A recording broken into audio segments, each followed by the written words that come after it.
So Hardy Caprio, I'm gonna read. So rapper Hardy Caprio recently had some words to say about exploitation with kids in the music industry with the record label EMI Records and Universal. Obviously, he has since then deleted his tweets. Of course, he couldn't keep that same energy. EMI Records said we'll be dealing with things ethically, so they're probably gonna do it internally. Probably, might as well terminate his contract at this point. But anyway, so this is what Hardy Caprio says, and then I'll give you my commentary. Let's talk about dirty business and exploitation. It's an age-old story, but this one I'm going to show you all the details. I've been looking at these tweets for 10 minutes thinking, should I post it? But here we go. Big at EMI Records. Stay tuned, people. Next tweet. Damn, these weren't even tweets, bro. Anyway, he put, here I am, one more time. Listen, I don't know what it is with these corporations, but I'm tired, bro.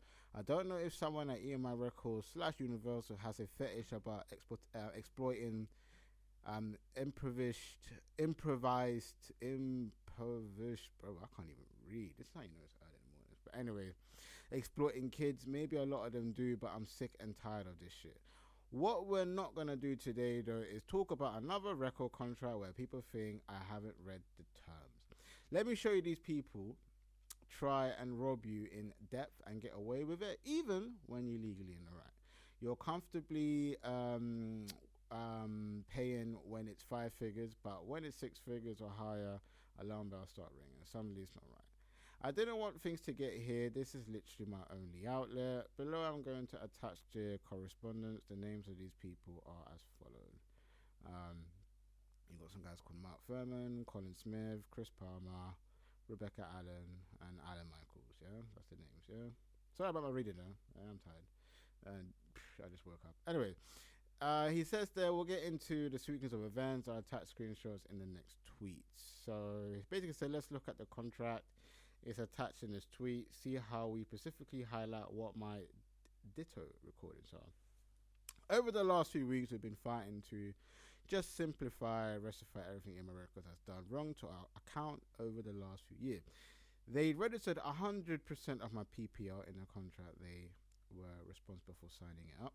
Illegally seized my Ditto account where I get paid for my masters. Songs I released independent from them. Removed my highest paying songs from 2018 onwards.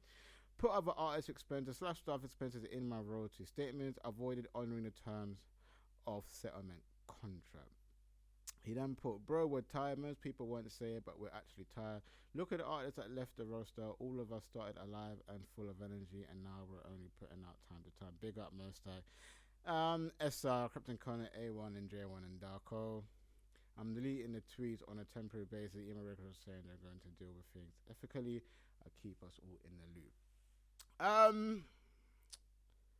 Hardy Caprio, man.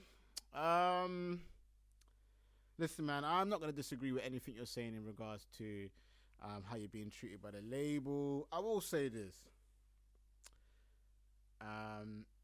This is just another form of uneducated artists getting into contracts and then kind of blaming the record label after. Listen, I'm not even out here trying to say you got finessed by the label, but you did get finessed by the label. There was a host of other names, most that I saw Captain Condon in there, Darko, SL. Listen. You signed a thing, which probably meant you allowed them or gave them the ability to do what they did. Stop crying, nigga. Like, I feel like at the end of the day, we're getting to this point where a lot of these artists cry about their contracts, but it's technically your fault for signing the thing in the first place. It's cool that you find out later on that you signed something shit, but, nigga, figure it out before you sign it, dog. Like, I understand that, you know what, I'm one of the advocates of, like, don't sign with labels and don't do this and da-da-da-da-da, and, you know, that's just what it should be. We shouldn't be signing with these major labels, or if we are, at least know what we're signing. I think I saw something, I think Krypton Conan did a thing with Femi from Kidulthood, where he said he didn't make a dime. They made I think they recouped what they was given, and what they was given up front. So like the You know, when they sign you on like some, I don't know, $1 million deal or whatever. So they recoup the money, and then after that they never got any more pay. So the profits, they didn't get paid from the profits. So something stupid like that. I can't remember exactly what the clip was, but I think it was Crypto Code. I think it was actually Crept that was saying they didn't really get paid for a while. Well, they didn't get paid after, innit? Look, I mean, it's one of those things where the interesting thing with record labels is record labels are always going to try and benefit from the artist, right? Regardless, right? And it's up to you as an artist to be able to identify if that label has your best interest or whether it's their best of interest, right? And I think a lot of these artists sign because they're gassed. They're not even thinking. They're just signing because they're gassed. And it's not even their fault. Listen, a lot of us come from backgrounds of, poverty, you know, council basically paying us and being hella broke and living in a beat down flat or living in a block of flats screaming, yeah, man, CO. But like, you don't even own the fucking postcode. We grew up from them kind of situations where we're used to not having much, right? So when you get offered something that seems much and they offer you money in it, they offer you that advance check like 500k or £1 million, you take it because you're gassed. A lot of the times, and this is the problem that I believe we as black people have, particularly I'm going to talk to us niggas, we never think about the future. We think about present times. So I feel like they took that as, yo, right now we're lit. We're making the hottest tunes, they're giving us the bag right now, and let's just take it and run with it. And this is the problem that I think us black people have. We sometimes forget to build for the future, that we're thinking about the present time. So I actually think they didn't even really look at a contract like that. Or sometimes labels issue you a lawyer that they're cool with, like one of their lawyers. So they're helping each other make peace. They're not really helping the artist.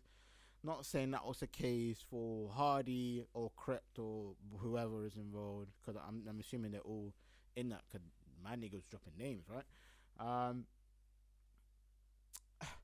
It's a hard one, because I don't want to sit here and be like Hardy Caprio is a waste man for signing that contract, even though I'm thinking that. At the same time, I feel like a lot of the time artists are pressured into signing contracts immediately.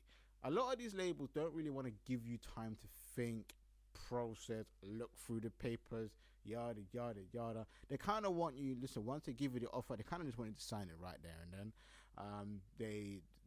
They're not trying to be like, oh what, yeah, take a month. They're not trying to do all of that, bro. They want you to sign it ASAP. So you sign a thing, they get their man, and they move on and they plan on whilst you're still hot. They don't want to wait till you're not hot. Unless they're doing like some artist development, which doesn't really happen anymore. But when you're hot, or you just had a single do numbers, and they want to sign you over to their label to then, take that single that's doing hot, maybe even try and, create a way for it to do even more numbers, or, build an album or get a couple of more singles to keep the buzz going. They're not trying to wait. They're trying to do everything right there and then, whilst the money looks like it's raking in, so that then they can keep making that money as well. So I do understand that as well. So in that sense as well, I am not going to just super bash him, but I do need to say that some of these niggas and some of y'all niggas need to start reading what you're signing, because I'm kind of tired of having this conversation every goddamn week. Every week it's a new artist that's complaining about a contract. We had Ray complaining about her label situation. She wasn't able to drop albums. She was writing songs. She's now obviously come out of it. She's cool, whatever. She's doing her thing. Shout out to Ray. But it's a conversation where, bro, it just sounds like a lot of y'all niggas are lazy. Lazy. Now, I'm not saying white people don't go through the same thing, but I feel like I don't hear it as much. It's always the niggas. It's always us niggas. We're rushing for the peas. We're crying for the peas because we don't have it. But niggas, start thinking about the future. In that contract, look at, okay, cool, if I'm here for 5-6 years, what does that mean for my future? Not what does it mean for now. People need to stop thinking about now. It's not always about now, or let me get a 500k now. Do you get what I'm saying? I don't know. I just feel like sometimes a lot of these niggas just don't care enough to do enough research. They're just thinking about now. They see the bag, they're gassed. They want to ride the wave. They want to flex. They want to go to fucking nightclub. pose with hella bottles and a couple of bitches. I don't give a fuck until you're dead food anyways. Like, nigga, like, come on, man. Like, you know what I'm saying? Like, relax, dog. But anyways, Hardy Caprio, EMI Records, apparently is going to keep us in a loop.